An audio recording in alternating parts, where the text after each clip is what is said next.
Doctor ortho Ayurvedic oil and capsule. अब दर्द भी घुटने टेकेगा। जंग के 17वें दिन दुनिया का सबसे बड़ा दुबई एयरपोर्ट बंद। ड्रोन हमले के बाद लगी आग। ट्रंप ने हॉर्मुज स्ट्रेट पर नाटो को चेतावनी दी, मदद नहीं तो नाटो का भविष्य बहुत बुरा होगा।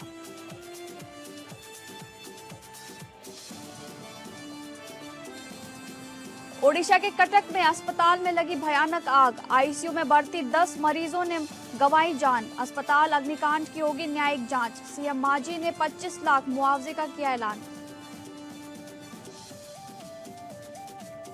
असम चुनाव में झारखंड कांग्रेस के नेताओं को जिम्मेदारी। पार्टी के 9 दिग्गजों को सौंपी प्रचार की कमान।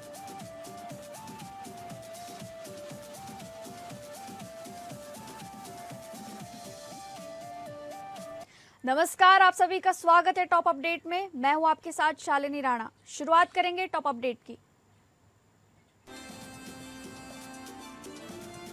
पश्चिम एशिया में अमेरिका, इजराइल और ईरान के बीच जारी संघर्ष और भीषण होता नजर आ रहा है। मिसाइलों और ड्रोन हमलों के बीच ये युद्ध अब 17वें दिन में प्रवेश कर चुका है और पूरे क्षेत्र में तनाव चरम पर है। ईरान के विदेश मंत्री सैयद अब्बास अराक्ची ने अमेरिका के उस दावे को खारिज कर दिया है जिसमें कहा गया था कि ईरान युद्ध विराम चाहता है। उन्होंने स्पष्ट कहा कि ईरान ने न तो कभी युद्ध विराम मांगा है और न ही किसी बातचीत की पहल की है।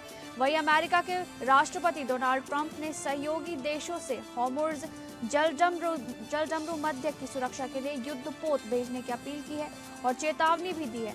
इस बीच दुबई अंतर्राष्ट्रीय हवाई अड्डे के पास ईंधन टैंक में आग लगने की घटना सामने आई, जिस पर दमकल टीमों ने काबू पा लिया। युद्ध के तीसरे सप्ताह में प्रवेश के साथ इस संघर्ष का असर क्षेत्रीय स्थिरता और वैश्विक ऊर्जा बाजारों पर भी साफ दिखाई दे रहा है।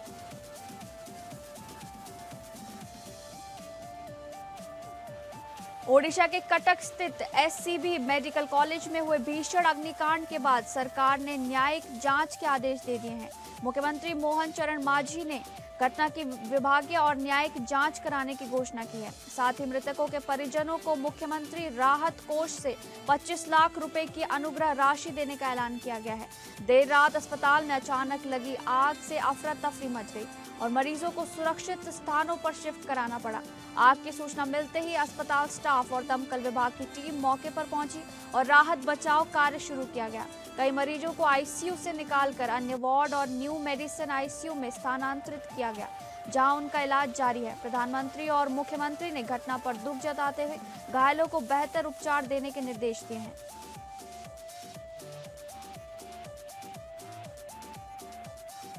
असम विधानसभा चुनाव को लेकर कांग्रेस पार्टी ने अपनी तैयारियां तेज कर दी हैं। इसी क्रम में पार्टी ने झारखंड के 9 वरिष्ठ नेताओं को चुनाव प्रचार और संगठनात्मक समन्वय की जिम्मेदारी सौंपी है। इनमें लोहरदगा के सांसद सुखदेव भगत, झारखंड सरकार की मंत्री दीपिका पांडे सिंह और मंत्री शिल्पी नेहा तिर्की प्रमुख रूप से शामिल हैं। पार्टी की ओर से जारी पत्र के अनुसार इन नेताओं को असम के विभिन्न विधानसभा क्षेत्रों में प्रचार अभियान को गति देने का दायित्व दिया गया है। ये नेता स्थानीय कार्यकर्ताओं और पदाधिकारियों के साथ मिलकर चुनावी रणनीति को जमीन पर उतारेंगे। साथ ही जनसंपर्क अभियान चलाकर पार्टी की नीतियों और कार्यक्रमों को जनता तक पहुंचाएंगे। कांग्रेस का मानना है कि अनुभवी नेताओं की टीम असम चुनाव में पार्टी को मजबूती देने में अहम भूमिका निभाएगी।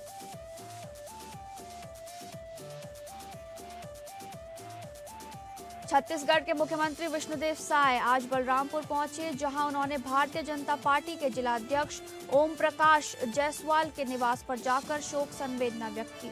मुख्यमंत्री ने उनके पिता के निधन पर गहरा दुख जताया और शोकाकुल परिवार से मुलाकात की। इस दौरान उन्होंने परिवार के सदस्यों को ढांढस बंधाते हुए इस दुख की घड़ी में साहस बनाए रखने की बात कही। मुख्यमंत्री ने दिवंगत आत्मा की शांति के लिए ईश्वर से प्रार्थना भी की। उन्होंने कहा कि ऐसे कठिन समय में पूरा परिवार धैर्य और शक्ति बनाए रखे।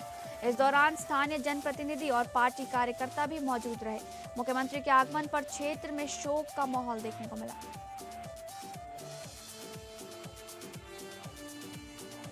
23 अप्रैल को बद्रीनाथ धाम के कपाट खुलने के साथ ही 4 धाम यात्रा का विधिवत शुभारंभ होने जा रहा है। लेकिन यात्रा से पहले ही बद्रीनाथ के स्थानीय कांग्रेसी विधायक लखपत सिंह बुटोला ने सरकार की कार्यप्रणाली पर सवाल उठाए हैं।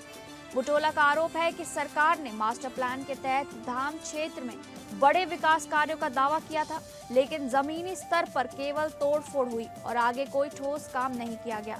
उन्होंने कहा कि इसके कारण स्थानीय लोग भारी परेशानियों का सामना कर रहे हैं। कई परिवार एक ही कमरे में रहने को मजबूर हैं और बुनियादी सुविधाओं की भी कमी बनी हुई है। साथ ही रास्तों की खराब हालत यात्रा शुरू होने से पहले चिंता का विषय बन रही है।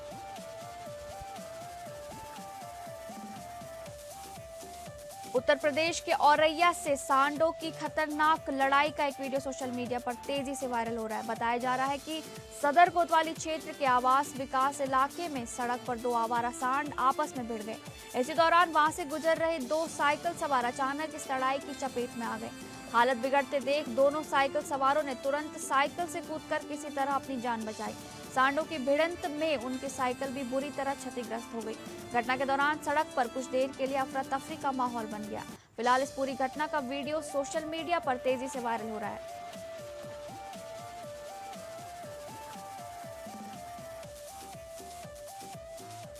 बाराबंकी के राम स्नेही घाट क्षेत्र में रविवार रात एक दर्दनाक सड़क हादसा हो गया। दरियाबाद से भिटरिया की ओर जा रही बोलेरो तासीपुर गांव के पास कल्याणी नदी के पुल की रेलिंग तोड़ते हुए नीचे नदी में जा गिरी। हादसे में वाहन चालक धन कुमार यादव की मौत हो गई, जबकि एक अन्य युवक गंभीर रूप से घायल बताए जा रहे हैं। दुर्घटना की आवाज सुनकर आसपास के ग्रामीण मौके पर पहुंचे और पुलिस को सूचना दी गई।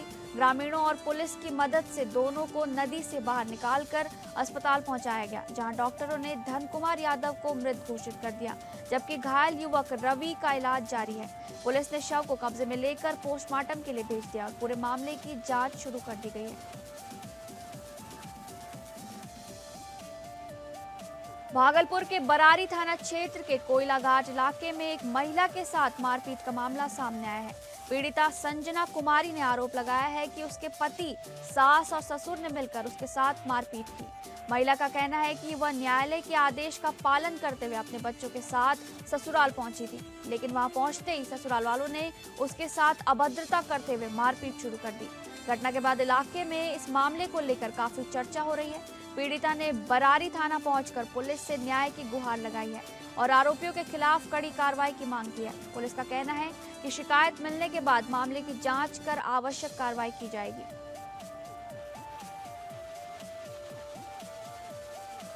भागलपुर जिले के जगदीशपुर प्रखंड के बैजानी गांव में मुख्यमंत्री नीतीश कुमार के संभावित दौरे को लेकर प्रशासनिक तैयारियां तेज कर दी गई हैं। समृद्धि यात्रा के तहत 17 मार्च को उनके यहां आने की संभावना जताई जा रही है। हालांकि अभी तक जिला प्रशासन की ओर से आधिकारिक तिथि की पुष्टि नहीं की गई है। संभावित जनसभा के लिए गांव में भव्य जर्मन हैंगर पंडाल का निर्माण कराया जा रहा है।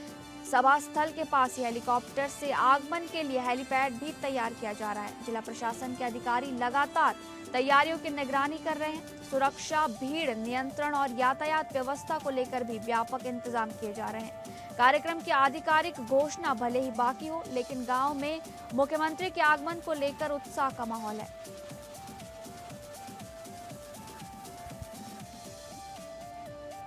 हरदोई के संडीला इलाके में पेट्रोल पंप पर हमला और मारपीट का एक वीडियो सोशल मीडिया पर तेजी से वायरल हो रहा है। बताया जा रहा है कि पूर्व विधायक राजकुमार अग्रवाल के रिलायंस पेट्रोल पंप पर आधा दर्जन से अधिक लोगों ने हमला कर दिया। इस हमले में पेट्रोल पंप कर्मी अजय कुमार सिंह घायल हो गए। पीड़ित कर्मी ने बहादुर, कपिल, अमन सहित करीब 6 लोगों पर लाठी डंडों और अवैध हथियारों से हमला करने का आरोप लगाया है। साथ ही हमलावरों पर नकदी लूटने का भी आरोप लगाया है। घटना के बाद इलाके में सनसनी फैल गई। फिलहाल पुलिस पूरे मामले की जांच में जुटी हुई है।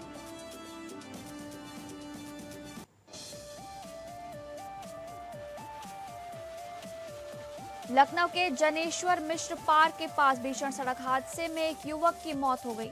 बताया जा रहा है कि तेज रफ्तार बाइकों के बीच जोरदार भिड़ंत हो गई। हादसे में बिजली विभाग के सहायक अभियंता के बेटे नैतिक की जान चली गई। जानकारी के अनुसार नैतिक अपने बाइकर्स ग्रुप के साथ राइडिंग कर रहा था। इसी दौरान अचानक 2 बाइकों की टक्कर हो गई। टक्कर इतनी भीषण थी कि नैतिक गंभीर रूप से घायल हो गया और बाद में उसकी मौत हो गई। पुलिस ने मौके पर पहुंचकर मामले की जांच शुरू कर दी है। खबरों में आगे बढ़ेंगे। लखनऊ के सरोजनी नगर स्थित खेल प्राधिकरण केंद्र में एक महिला कर्मचारी द्वारा आत्महत्या किए जाने की घटना सामने आई है। मृतका की पहचान आंद्रेला गॉस के रूप में हुई है, जो खेल विज्ञान विभाग में पदस्थ थी। बताया जा रहा है कि उन्होंने दोपहर के समय कमरे में पंखे से फांसी लगा ली। सूचना मिलते ही स्थानीय पुलिस तुरंत मौके पर पहुंची और नियमानुसार वीडियोग्राफी कराते हुए शव को नीचे उतरवाया गया। इसके बाद महिला को सामुदायिक स्वास्थ्य केंद्र भेजा गया, जहां डॉक्टरों ने उन्हें मृत घोषित कर दिया। घटना की जानकारी मिलने पर फील्ड यूनिट भी मौके पर पहुंचकर साक्ष्य संकलन में जुट गई। पुलिस ने परिजनों को सूचना दे दी है और पूरे मामले में आवश्यक वैधानिक कार्रवाई की जा रही है।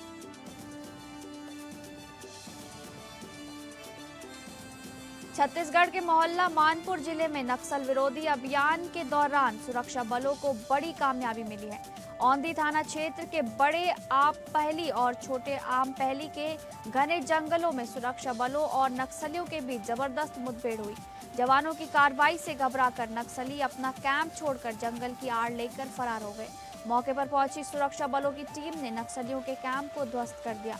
घटनास्थल से एक इंसास राइफल और नक्सलियों के उपयोग का भारी मात्रा में सामान बरामद किया गया है। बताया जा रहा है कि यहां आरकेबी डिवीजन कमेटी के नक्सली कैंप लगाकर ठहरे हुए थे।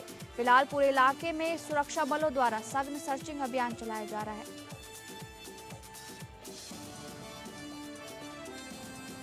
मुरादाबाद के मुंडा पांडे थाना क्षेत्र में दिल्ली लखनऊ नेशनल हाईवे पर भीषण सड़क हादसा हो गया। मानकारा मोड़ के पास तेज रफ्तार कार आगे चल रही ईंटों से भरी ट्रैक्टर ट्रॉली में जा घुसी। टक्कर इतनी जबरदस्त थी कि ट्रॉली की ईंटें हाईवे पर बिखर गई और कार बुरी तरह क्षतिग्रस्त हो गई। हादसे में कार सवार 4 लोगों की मौके पर ही दर्दनाक मौत हो गई, जबकि चालक गंभीर रूप से घायल हो गया। सूचना मिलते ही पुलिस मौके पर पहुंची और घायल चालक को जिला अस्पताल में भर्ती कराया गया। मृतक सभी लोग उत्तराखंड के हल्द्वानी के निवासी बताए जा रहे हैं और दिल्ली जा रहे थे। पुलिस ने शवों को कब्जे में लेकर शिनाख्त की कार्रवाई शुरू कर दी है और आगे की जांच जारी है।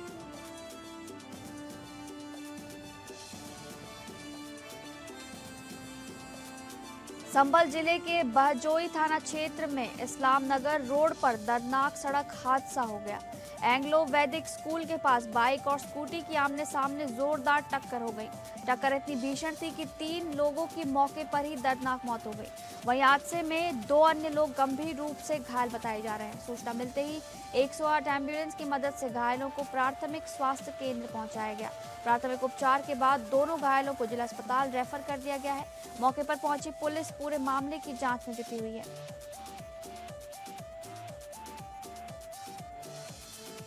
श्रावस्ती के कोना क्षेत्र में गैस कालाबाजारी के आरोप में अभिषेक गैस सर्विस के खिलाफ प्रशासन ने बड़ी कार्रवाई की है।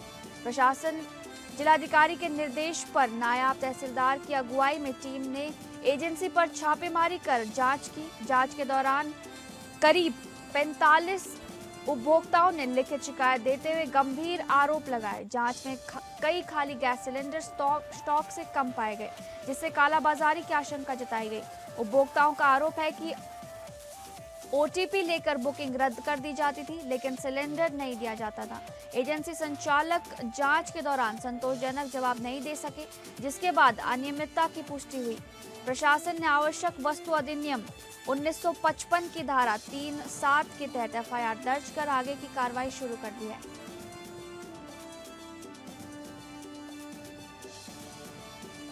सिद्धार्थनगर के शोहरतगढ़ क्षेत्र के लखनपारा गांव में हाईटेंशन तार की चपेट में आने से बड़ा हादसा हो गया। बताया जा रहा है कि 11,000 वोल्ट के तार से बस टकरा गई, जिससे करंट फैल गया। इस हादसे में श्याम सुंदर नामक बुजुर्ग की मौत हो गई, जबकि 3 लोग झुलसकर घायल हो गए। घायलों को इलाज के लिए मेडिकल कॉलेज सिद्धार्थनगर में भर्ती कराया गया है। जानकारी के मुताबिक परिजन राम नरेश के अंतिम संस्कार के लिए बस से अयोध्या जा रहे थे।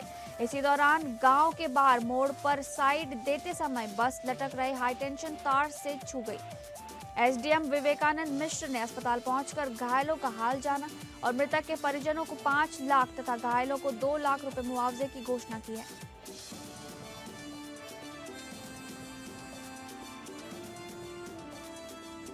रणवीर सिंह की फिल्म धुरंधर 2 की रिलीज से पहले ही ये विवादों में घिरती नजर आ रही है। फिल्म में रणवीर सिंह द्वारा निभाए गए सिख किरदार को धूम्रपान करते हुए दिखाए जाने पर सिख समुदाय ने कड़ी आपत्ति जताई है।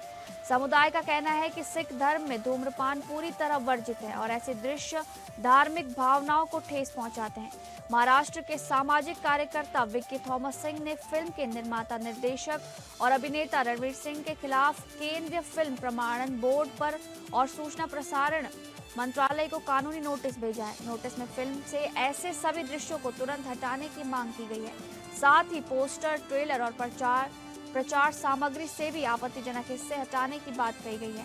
इसके अलावा सिख समुदाय से सार्वजनिक माफी मांगने की भी मांग उठाई गई है।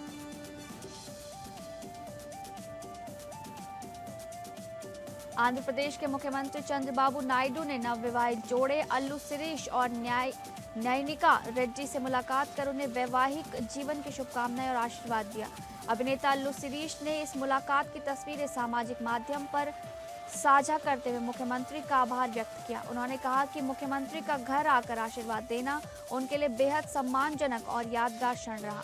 अल्लू शिरीष ने बताया कि मुख्यमंत्री के साथ हुई बातचीत में उन्हें कई नई बातें सीखने का अवसर भी मिला। गौरतलब है कि अल्लू शिरीष ने 6 मार्च 2026 को नयनिका रेड्डी के साथ हैदराबाद में निजी समारोह में विवाह किया था। इस समारोह में दक्षिण भारतीय फिल्म जगत और राजनीति की कई प्रमुख हस्तियां शामिल हुई थी। विवाह के बाद नवदंपति को लगातार बधाइयां और शुभकामनाएं मिल रही हैं।